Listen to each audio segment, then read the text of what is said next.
हम लोग अभी मौजूद हैं भीमपुर के 11 नंबर वार्ड में और ये पुलवा देख रहे हैं लोहे का।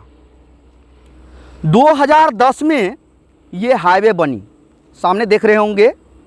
2010 में जब ये हाईवे बनकर के तैयार हुआ तो इन सड़कों का स्थिति जर्जर हो गया। सड़कों की स्थिति जर्जर हो गई। जर्जर होने के बाद यहाँ लोगों का आना जाना कम हो गया, लेकिन आबादी अभी भी बहुत ही घनी है। लोगों का आना जाना आज भी वही है। लेकिन मैं यहाँ इसलिए मौजूद हूँ क्योंकि इस पुलवे का स्थिति इतना दुर्गम है कि कभी भी हादसे का शिकार हो सकता है। इसीलिए मैं आप लोगों को दिखाना चाहता हूँ। आइए दिखाते हैं पुलवे का क्या जर्जर स्थिति है। आप सामने कभी भी अगर ट्रकें गुजरी, वैसे तो ट्रक को प्रतिबंधित होगा इस होकर जाने से, लेकिन फिर भी आ ही जाती है। ट्रैक्टर अगर लौट रहा तो क्या होगा ये कहना कठिन है। आइए दिखाते हैं। देखिए, ये देख लीजिए, दिखाइए, नज़दीक से दिखाइए इसको। देखिए ये क्या हालत में है। देखिए देखिए, देख रहे हैं, देख लीजिए क्या स्थिति है। ये कभी भी जो है ध्वस्त हो सकता है। यहाँ देख लीजिए, ये देख रहे हैं, यहाँ दिखाइए, यहाँ देखिए क्या स्थिति है।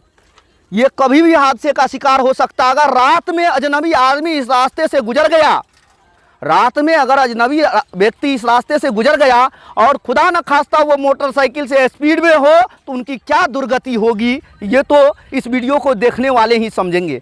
आइए पूरा पुलवा का हम मुआयना करा के आप लोगों को दिखाते हैं कि पुलवे की क्या कितनी। लेकिन जो व्यक्ति नहीं जानते हैं इस पुल को, है ना, और वो व्यक्ति अगर खुदा नहीं खास्ता रात को गुजर जाए तो क्या उनकी दुर्गति होगी, या फिर वो भगवान को प्यारे भी हो जाएंगे, इसमें कहीं शक, कहीं दोमत, कहीं संदेह नहीं है।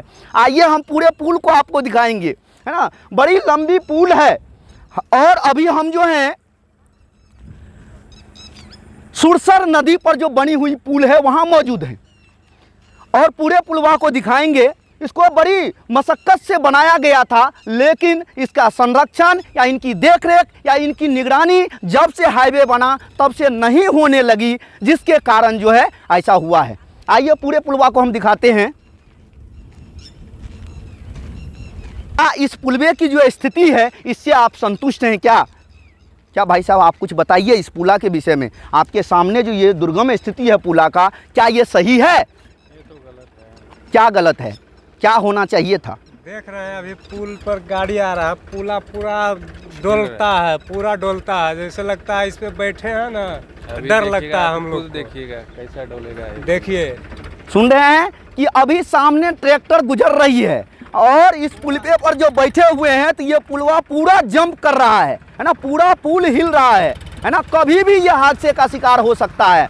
अतः यहाँ के जो प्रतिनिधि हैं, यहाँ के जो गणमान्य व्यक्ति हैं, उन लोगों का खास ध्यान जो है इस पुलवे पर होना चाहिए और इस पुलवे का फिर से जीर्णोद्धार होना चाहिए, जिससे कि लोगों का आवागमन एकाएक ना बाधित हो जाए। जब एकाएक जो है आवागमन बाधित हो जाएगा तो कितना भारी संकट मौजूद हो जाएगा, यह आप समझ ही सकते हैं। और भाई ने बोले कि इस पुलवा से हम असंतुष्ट हैं, संतुष्ट नहीं हैं। आइए पूरे पुल को दिखाते हैं। जबकि दोनों तरफ की सड़कें बन चुकी है ना, दोनों तरफ की सड़कें बन चुकी है, लेकिन इस बहुत ज़्यादा है पुल, अब बहुत ज़्यादा चालू है, बहुत घनी आबादी है ना, फिर भी इस पर किसी का ध्यान नहीं है। आइए आगे बढ़ते हैं हम। पूरे ये नदी कितनी लंबी चौड़ी है, ये इस पेटी से लेकर के उस पेटी तक लगभग जो है कितना 100 मीटर की दूरी से कम नहीं होगा, लगभग 100 मीटर की दूरी होगा। देख लीजिए, ये कोसी की कटान के कारण जो है इसकी पेटी जो है कभी घट जाती है, कभी बढ़ जाती है। ये पानी जो है कभी उस साइड से बहती है, कभी इस साइड से बहती है। और कोसी के कछाड़ आपको पता ही होगा कि किस तरह से कट के कभी इस साइड कभी उस साइड होती रहती है। आइए आगे बढ़ते हैं कि आइए लास्ट छोर तक आपको लेके चलते हैं।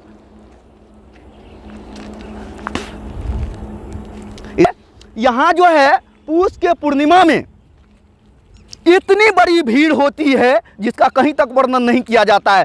पूर्व में कभी जब इस पर लकड़ी का पुल हुआ करता था तो हम लोगों ने देखा है इस पर चचरी बांध के, रस्सी बांध करके लोगों को टपा करके तब जा करके जो है सो यहाँ जो है मेला लगता था, उसमें लोग आते जाते थे, लोगों का आना जाना रहता था। और यहाँ आज भी पूस के पूर्णिमा में इतनी घनी आबादी में मेला लगता है कि एक जगह कहीं भी देखने को आपको जगह नहीं मिलेगा, इतना ज़्यादा भीड़ रहता है, पूरा कंपाउंड भर जाता है।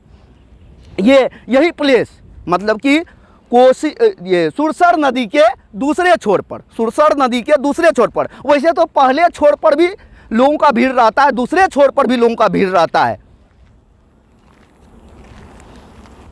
इतना देर तो अभी हमने जो है वो पुल क्रॉस करके दूसरे छोर पर आए हैं, अर्थात भीमपुर से नरपतगंज की दिशा के हमने सड़कों को पाया कि सड़क बड़ी चकाचौंध बनी हुई है, इसमें कहीं दो मत नहीं है, सड़कें बन चुकी है, लेकिन वहाँ पुलवा का दिक्कत है। दूसरा, यहाँ का जो वातावरण है, इसमें जैसे पहले ऋषि महर्षि रहा करते थे, वो साधना करते थे, उसी प्रकार यहाँ दृश्य देखिए बना हुआ है। यहाँ जो है एक सांड का चित्र बना हुआ है, जिसको हम जो है सो भोला बाबा का जो है सवारी मानते हैं।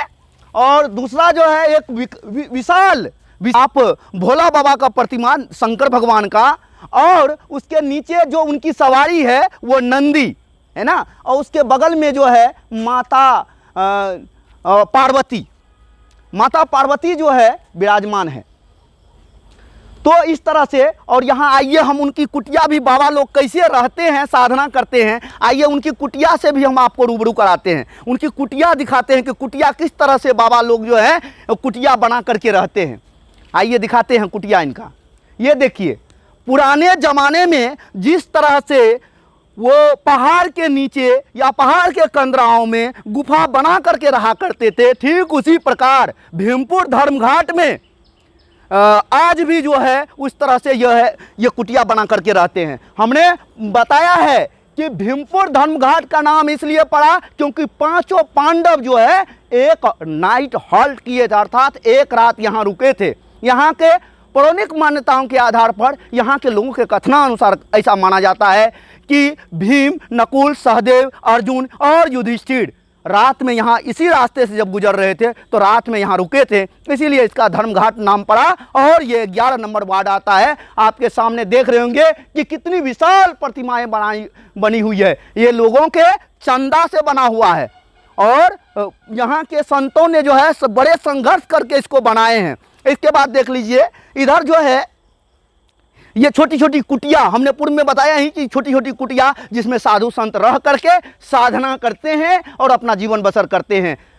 इसी एपिसोड में आपको यहीं तक के लिए हम आपके साथ थे। अब अलविदा, थैंक यू, धन्यवाद, see bye again, nice meet you, thank you.